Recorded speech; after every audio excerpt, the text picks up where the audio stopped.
Huh?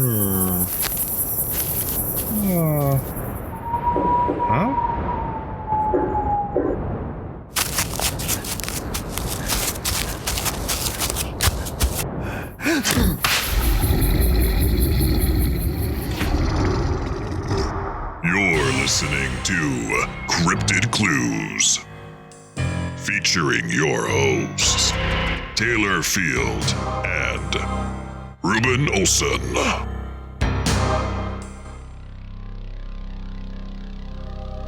Hello, ladies and gentlemen. Welcome back to another episode of Cryptid Clues. I am one of your hosts, Taylor Field. And I'm Reuben Olson. And we have a very good episode to give you guys today. We're back in the office together. You know, we tried the whole distance thing last time because there were floods, weather was crazy and everything, but we survived. We're here. Yeah. I swam out to get to you. You did. Yeah. It was a lot of mud, but you made it. And now you're here. What are we talking about?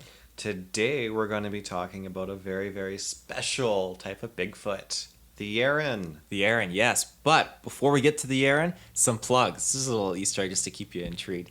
Check us out at CryptidClues.ca. That's our main website. CryptidClues@gmail.com. And then you can find us on social media, Facebook, Twitter, and then Patreon, where you can get these episodes usually a week early. And you can find exclusive Patreon-only episodes that are all ad-free as well. So be sure to check out the Patreon. But yeah, take it away, Reuben. Oh, yes. We're talking about the wonderful, wonderful Chinese Bigfoot, the Yeren. Now, it's been referred to before as the Yeren, the Yeren, the Chinese wild man. Sometimes it's even just referred to as a man monkey. I think that's a great term for Sasquatch. Man monkey. It's so simple. It gets the job done. I don't believe they're monkey-like, but anyways, the Yeren is a mysterious primate living in the mountains of China. Ooh, I bet people haven't figured it out yet, but that's what we're talking about. With most of the sightings coming from the remote Hubei province. Now, I find it interesting that it's all kind of in one remote location, but it is spread out throughout China. There's actually quite a few reports of this. It's noted to have mainly reddish-brown hair, although very rare sightings of white Yeren have also been reported, maybe indicating either albinoism or elders of the species. And they're known to have larger jaws. It's 6 to 8 feet tall. In a few extreme cases, they've been reported to be up to 12 feet tall, and is generally friendly but reserved around humans. I find reports going both ways. A lot of the places I did research on were saying, hey, this is generally a friendly one. But then I go somewhere else and I do my research and it's like, oh, the Yeren is just evil. It just tries to do all these bad things. Do you have any notes on that? On its mannerism specifically, I wasn't able to find much, but the description itself, a lot of it just collaborates with what your notes are on. Yeah, 6, 8 feet tall. Some sightings reported to be around 12 feet. Mm-hmm. The head of the Yeren itself is supposed to be similar shape to that of humans than of other apes, having a sunken face, protruding lips over top of large horse-like teeth, and a bulbous nose with upturned nostrils. So, another thing to note too, they are reportedly smaller than the North American Bigfoot. Mm-hmm. Well, I mean, if they get up to 12 feet, that's pretty much the same height at that point. That is, yeah. I think it's interesting to note, at least from what I was able to find about the peaceful ones, is that people are reporting them as being peaceful at all. Perhaps being surrounded by Buddhists and Taoists of Hubei are responsible for this. Most likely, they never really got guns aimed at them. Guns are never really fired at the Yeren. It's kind of a live and let live thing. As you walk by and see one in the forest, it might create a more peaceful interaction with these species than, say, the Sasquatch out here.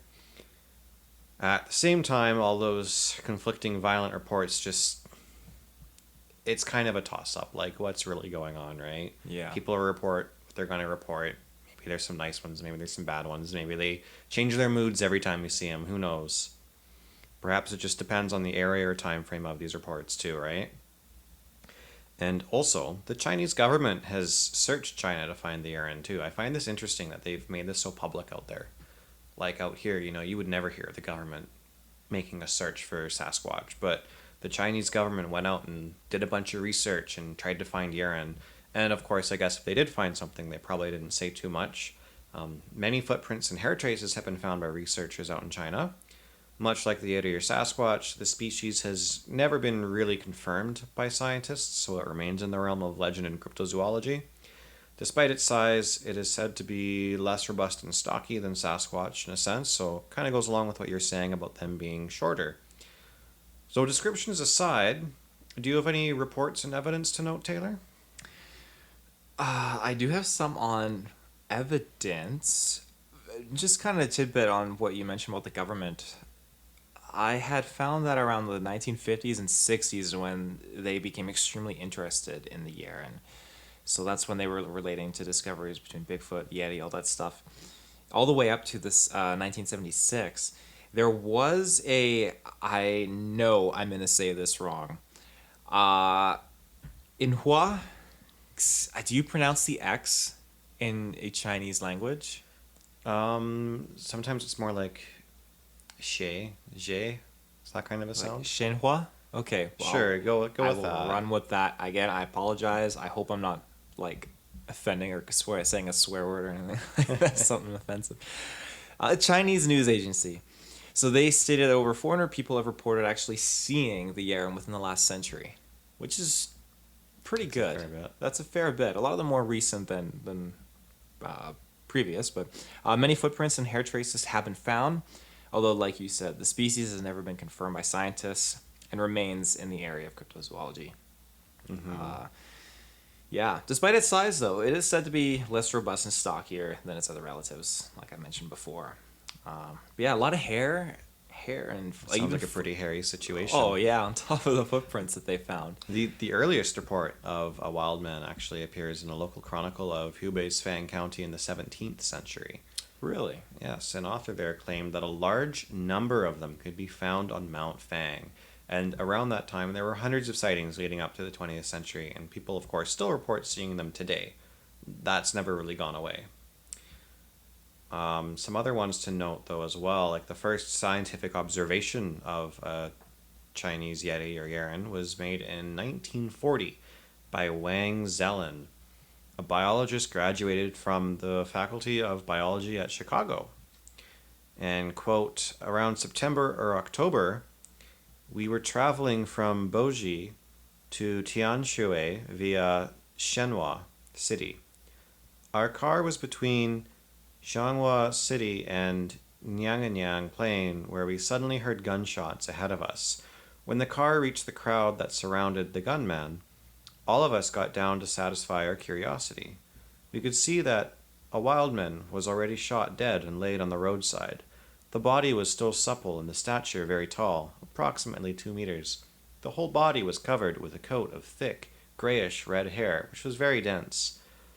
Since it was lying face down, the more inquisitive of the passengers turned the body over to have a better look. Turned out to be a mother with a large pair of breasts, the nipples being very red as if it had recently given birth. The hair on the face was shorter. The face was narrow with deep-set eyes, while the cheekbones and lips jutted out. The scalp hair was roughly 1 chi long and untidy. The appearance was very similar to the plaster model of a female Peking man. However, its hair seemed to be longer and thicker than that of the ape-man model. It was ugly because of the protruding lips. Well, that's harsh for him to say. Mm-hmm. According to the locals, there were 2 of them, probably one male and that one female. They had been in that area for over a month. The wild man had great strength. I mispronounced that word. The wild man had great strength. He had very, very good strength. Frequently stood erect and was very tall. They were brisk in walking and could move as rapidly uphill as on the plains.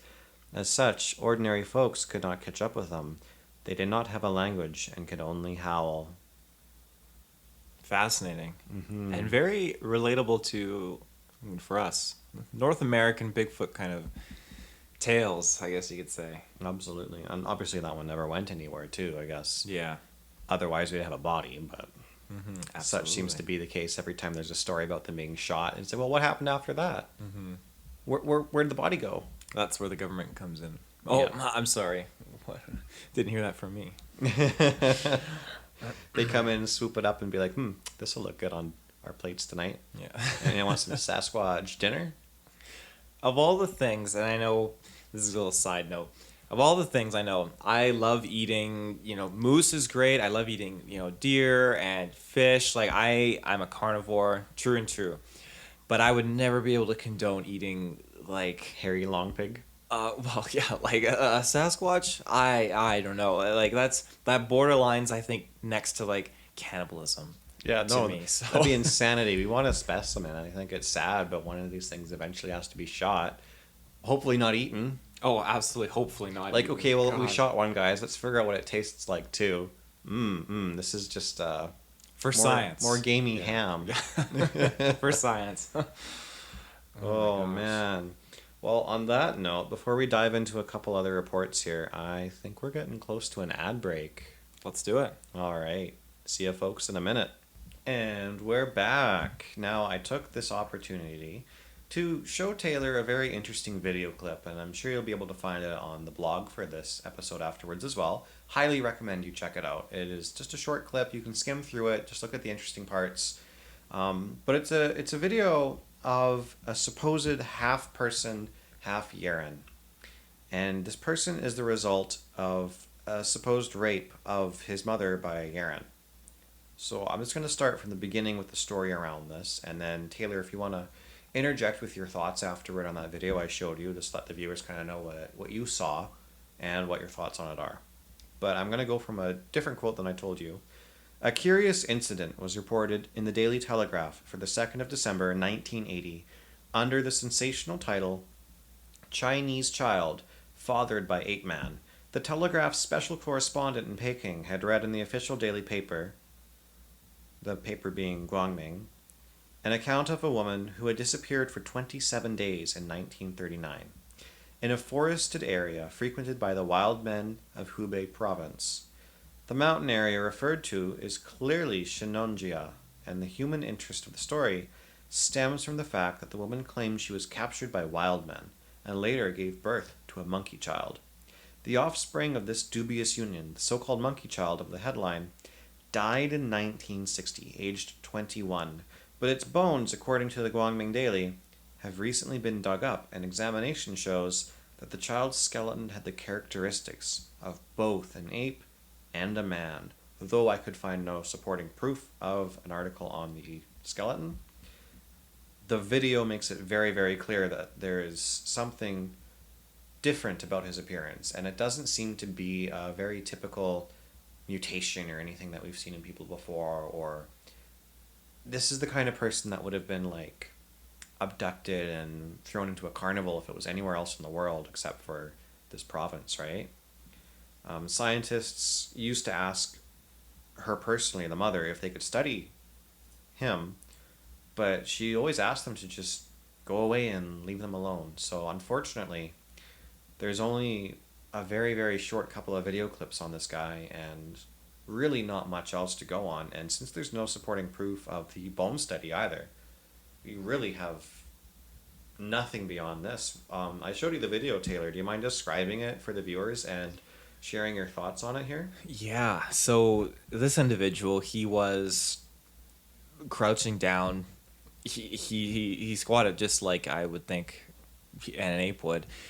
And he moved around and he was like putting food to his face, like just like an ape would. Like it blew my mind. Very and snappy movements. Yeah, the mannerisms, and I 100%. If you're walking and you saw this individual in a tree, you like probably would have mistaken him for something else. Like unless you did that second take and could really hone in on this guy, but it was mind-boggling, his mannerisms and everything, and his long arms, just the way he was built, seemed very familiar and reminiscent of apes. Like a really skinny Bigfoot. That's what I thought of, like a hairless, skinny Bigfoot. yeah, he very skinny. Head, as you mentioned while we're watching the video, head was much more smaller than the body, and just so many other physical things that you could attribute to, an ape in general. I keep saying ape, but I mean, I can't stop picturing an ape when I saw him. It was just incredible and fascinating. And you said he didn't want to wear clothes.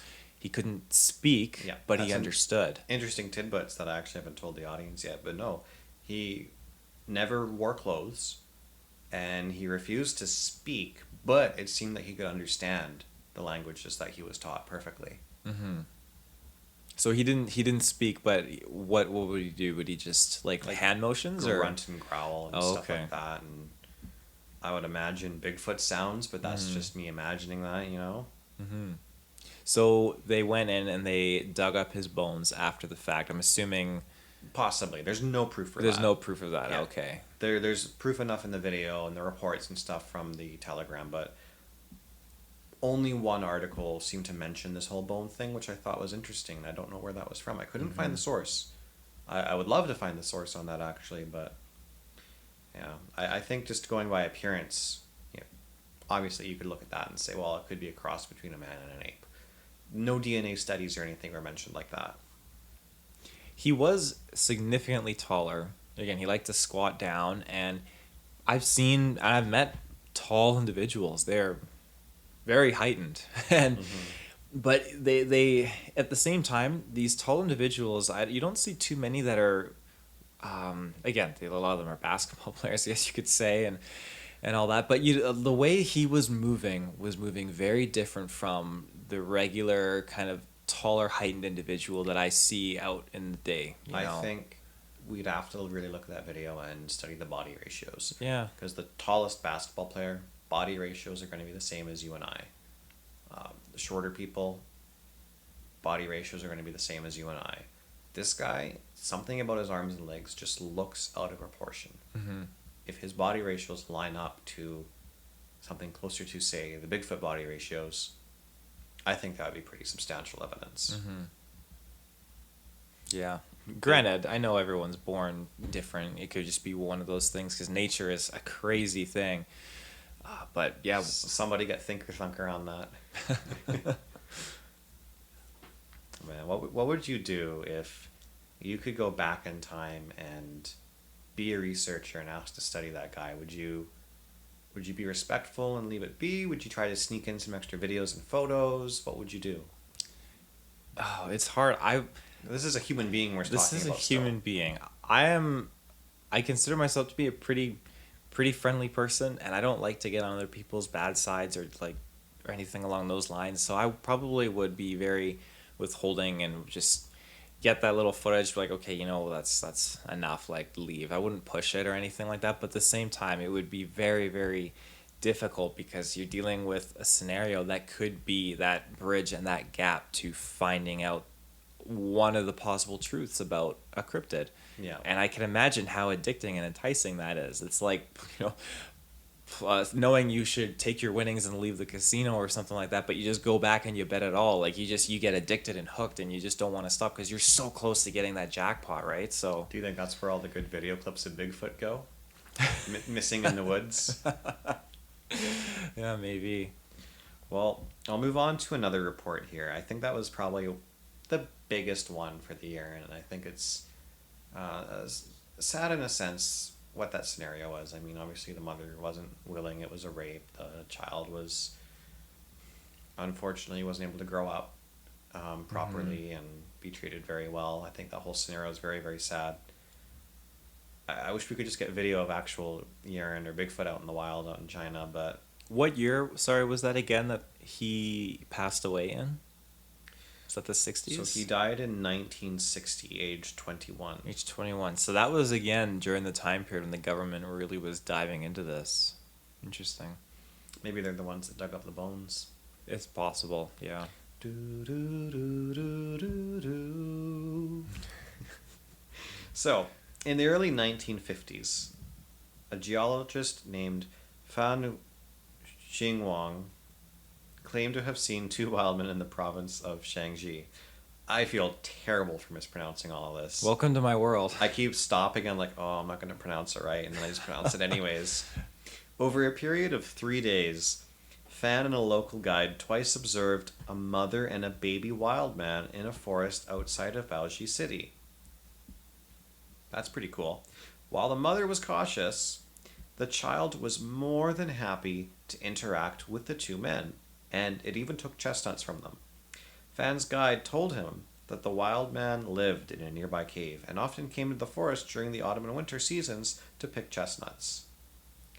How interesting is this report? This is presented as just, hey, this happened. Here's a couple of quick notes about wild men. They didn't really seem to care to prove anything. And this guide out in the area is like, yeah, no, this is the Wildman, this is where they live. Can you imagine you go put forth all this effort to go research something? You go out there and you find some locals and you're like, oh, just come over here, come over the hill. There's some interacting right there. Here, you have some chestnuts, go feed them. What? What would your reaction to that be? Well, what would you do? I'm telling you, local individuals that live in these remote areas all around the world, it's like sun and moon to them. Like it's as real as the air we breathe. It's incredible. Being in that situation would just blow my mind. Right? It's like being in that tribe where they killed the Macaulay and Bombay. Mm-hmm. Like, oh, dinosaurs. Yeah, come check out our backyard. We've got a few of them. They're all over. Yeah. We tried eating one. Oh, man. There's been like several large-scale investigations in Hubei, but all these investigators that go out there find nothing more than samples of hair, feces, 18-inch footprints. Yet you have all these guides and other people that just know these things are there. That's so weird to me. Like, is one side telling the truth? Is another side being stopped from sharing evidence? We'll never know. Moving up in years, in January 1999, decades after searching, the Chinese Academy of Sciences went and announced that the Wildman, the Yeren, doesn't exist. Scientists have suggested that reports of the creature are just confused sightings of primates like the golden monkey or the gibbon. That's so sad. They just stopped. They gave up. Or, they were stopped. I have a couple other notes here, too, about some of this evidence. So, alleged Yaren hairs have mostly been examined and compared with hairs from human beings, apes, goats, and pigs. And it's indicated that the wild man is in the middle between bears or apes and human beings. So, they found these hair samples. They've studied them. They go, hey, this isn't like any of the things we're comparing it to. This is something new. Hey, this creature doesn't exist. How can you do that? How can you say, hey, we have physical evidence of something that doesn't exist, but that's it, so it doesn't exist? It's ridiculous. Mm-hmm. Physicians at the Fudan University, I guess, determined that some proportion of iron to zinc was 50 times that found in human hair, and 7 times that in the hair of recognized primates. So this was definitely something that wasn't observed before. Yet, that's all they say. Hey, it doesn't exist. It doesn't exist. I can't English tonight. I wish that this information could be presented today and studied with the technology that we have now. I feel 100% more confident that if that was presented in this day and age, it would not be dismissed as, hey, it doesn't exist. We don't know how to identify this. We need to investigate more. But even still, on current TV shows and stuff, like even Expedition Bigfoot or any show where they get hair samples, they can bring them to somebody that's going to study them, and the real researchers and scientists are going to laugh it off. Mm-hmm. They won't even look at it. And then the researchers and people that do study it are the ones that already believe in Bigfoot, and they look at it and go, hey, this is something new. I can't take this anywhere else, though. Yeah. They don't have the power. They don't have the money. That's the saddest part of it. That's so sad. Mm-hmm. To kind of back up what you're talking about, how just the dismissal of this, I believe, oh man, this is a word, a paleonanthropologist expert. Now I aced that. By the name of Wu Qinzi of the Chinese Academy of Science backed Zhu's conclusions. So Zhu basically was an individual who took part in several Yeren research expeditions. She included that many footprints were thought to be the wild man were likely made by bears. And he also, again, looked into bear tracks by the wild man and stuff like that. So anyways, Wu Qinji essentially stated that Shénnóngjià, is that how you pronounced it? Sure. Okay. Does not have suitable environmental conditions for the continued survival of this species. To note, this location, it has a pleasant climate, however, with no intense heat in the summer, no intense cold in the winter, making it a paradise for plants and animals. There's over 3,600 plant species that have been recorded within the property, but there are still large areas of the forest that have yet to be explored. Like much of our forest. Before we explore any more, let's take another quick ad break. Oh, yeah. And we're back. Back. I'm starting to run out of notes, Taylor, so I think we should start talking about what is the Yaren. Do you have anything else to add before we move on, though? I got a little bit. So basically, the Shinanjia Forest District, just a little bit of information on what this landscape is. It's a country-level administrative unit, a forestry district in the northwestern Hubei province, People's Republic of China. It's directly subordinated to the provincial government and occupies 3,253 square kilometers in western Hubei. And as of 2007, had the resident population estimated at 74,000. The Hubei Shenóngjià is listed as a World Heritage Site because of its exceptional floral and faunal biodiversity and its protection of many rare and endangered and endemic species. Endemism is the state of a species being native to a single defined geographic location, such as an island, state, nation, country, or other defined zone. Organisms that are indigenous to a place are not endemic to it if they are also found elsewhere. So, for example, a Cape sugarbird, that's exclusively found in the southwestern part of South Africa and is therefore said to be endemic to that particular part of the world. I just found that kind of interesting. It doesn't bear much relevance, but when you start talking about cryptids, to a degree, a lot of them could be classified as an endemic species. So, just found that to be interesting. No, for sure. Absolutely. So in all these locations, do you think that the Yeren is a race of Bigfoot? Or do you think that all, if not some, sightings of Yeren are misidentified like monkeys or something like that? I think misidentification can really be a factor here, and I say that greatly now after watching that footage, because there was a man, and I would have easily misidentified if I was out in the bush and he was just strolling on through. And that being said, then there's the whole foundation. Okay, well, if it is misidentification, like that story there, he obviously has history. There is history there that we don't know about. But I believe in Bigfoot. Mm-hmm. And these have been prominently, to me, proven to be all throughout the world. So, Do you think there's a lot of offspring like that one that we saw there in the video? Do you think they're just strolling out in the woods? Like a Mowgli type Jungle Book scenario? I really do. I don't doubt it at all. There's probably, and again, this is my own opinion, so take it with a grain of salt. I think there's a lot of them that certain organizations probably take away or snag. I think that it's heavily looked into because you're dealing with genetics, and genetics is a big thing these days, and I think you have this whole table of things where you're mixing and matching, and you have something that is not necessarily being genetically modified, but in the sense you have something that could be just naturally just conceived. And I think that is something that powers to be, who knows, could be very interested in. I think that it shows the possibility for Bigfoot and Sasquatch to be much, much more human than a lot of people anticipate. And Yeah. I've always been on that spectrum where I believe them to be just a different tribe of humans. But you can take a lion and a tiger and they can breed together because they're both a species of big cat, right? So why not take a Bigfoot and a human and breed them together? Mm-hmm. If they're that close in nature, they're going to be cross-platform in a sense. Xbox and PlayStation playing online together, Bigfoot and human playing inside of each other. There you That's go. disgusting, but Thank you it for works.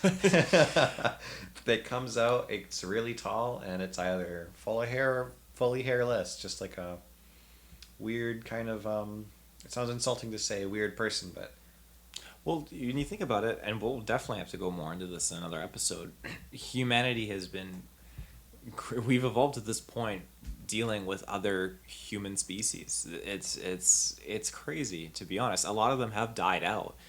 And I know a lot of people may go along that route, like, hey, it could just be another form of human that's just evolved to the point they are, you know, the missing link and everything like that. And I have to ponder more on that when we get to a Bigfoot episode eventually. But it's incredible because you have different tribes of people around the world that evolve to different states, like, based on their environments. the Yaren seems very much well built to its location, just like a Yeti or a Bigfoot is. So No, absolutely. I think that's all it is just a different race of Bigfoot.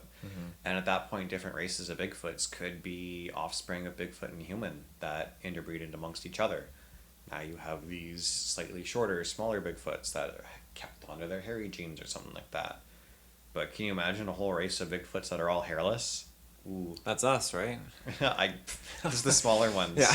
That's just us. As far as misidentification goes, orangutans, red hair, long arms. Yeah. You could have an orangutan facing its back towards you, picking through something, and you'd walk by and go, could be a Yeren. You turn around, you run away. Yeah. Easy misidentification, but I definitely believe that the Yaren's out there. Now, I think my next question, before we wrap things up potentially, do you think it's easier to solve the mystery of Bigfoot or Yeren first?